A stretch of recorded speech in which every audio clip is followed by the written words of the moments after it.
Hello, I'm so glad you could join me today as I want to talk to you about the science of photography. And this is actually the basic building blocks that you're going to need to be able to become a successful photographer. There are three basic building blocks of photography. This would be aperture, shutter speed, and ISO rating. Now, if you look at this little picture that I've got over here, this is your camera that's going on in the inside, just very simply. It would be your lens where the light comes through. Then there's an aperture ring that determines the aperture on the inside. Then there's the shutter that opens and closes to take the photo, and your image sensor at the back. Now these three building blocks, your aperture, shutter speed, and ISO rating, all work together to get the perfect exposure for your photo. Let's look at aperture. Aperture can be defined as the hole inside the aperture ring that lets light through to the sensor. As you can see here, the aperture ring can come in the various sizes to make the aperture large or very small. Obviously, small aperture lets less light through, and a big aperture will let a lot more light through. Aperture gets measured in f-stops. Now, as you can see, a small f-stop, so f2.8, will give you a large aperture. And then a large f-stop of f22 give you a small aperture. To remember this, the f-stop can be seen as the size of the aperture ring. See, the aperture ring here is quite big. And it's got a small aperture, and the aperture itself is the little hole where the light goes through.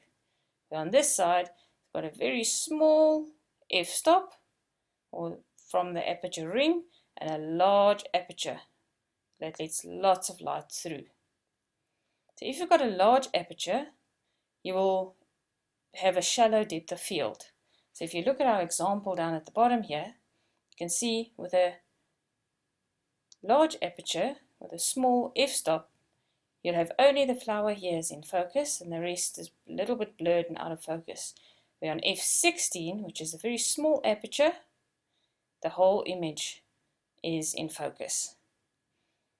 The aperture can be a little bit confusing, seeing as it's a small f number and a large aperture, but as long as you remember that the f-stop looks at the aperture ring, so the bigger the f-stop or the bigger the aperture ring, the smaller the actual aperture that lets the light through. Then it will be easy to remember. Next, let's look at shutter speed. Shutter speed refers to the amount of time it takes to open and close the shutter when you're taking a photo. Shutter speed also gets measured in fractions of a second.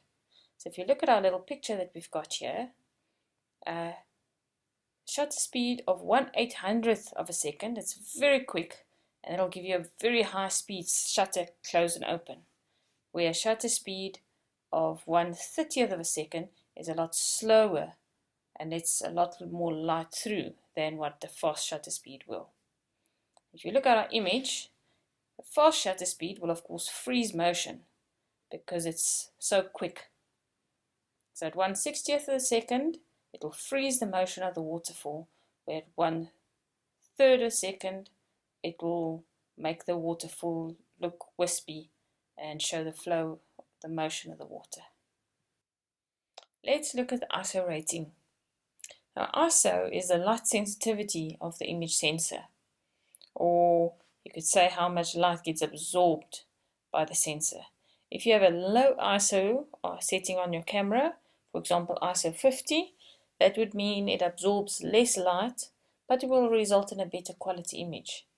If you've got a high ISO, for example ISO 400, or some cameras even go up to 2000, that would absorb much more light, which will help you in low light conditions to be able to take photos.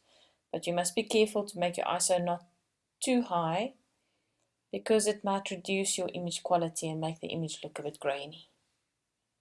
Now for exposure. Exposure shows you how much light reaches your camera sensor. It is determined by the combination of your aperture, your shutter speed, your ISO, and the ambient light of the scene that you are photographing. So if you look at these images over here, you can see this image is very light and overexposed. This one's got correct exposure, and this one's underexposed. The biggest thing of photography is to get the right balance between all those settings to be able to get your perfect exposure. That is other than your composition, of course, which we'll get into in a later video. Let's look at how all this fits together. So let's use an example of a tap that puts water into a bucket. So if you can look at the tap, the handle on the tap would be your shutter, because you can quickly open and close it, or slowly open it slower and close it to let more water through. And in the bottom of your tap you can see its aperture as to how much or how little water it gets through. The exposure would be the water in the bucket, and the bucket would be the ISO. So if you look at this image over here, if you have a fast shutter speed of, let's say, 1/250th of a second, and then use f4, so a large aperture, you'll get this amount of exposure.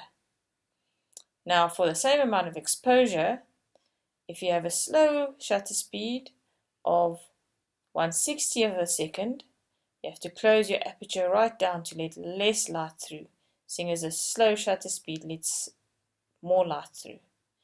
You still get the same exposure. Same here, an even slower shutter speed of 1/15th of a second. You can close your aperture right down to f16, because the shutter speed lets lots of light through, so the aperture will need to only let a little bit of light through to get the same amount of exposure. Well, I hope all that makes sense, and I hope you enjoyed this. Well, thank you for watching. I hope you at least learned a little bit from what I had to say, and please feel free to leave some comments below if you've got any suggestions. I would really appreciate the feedback. Thanks, bye.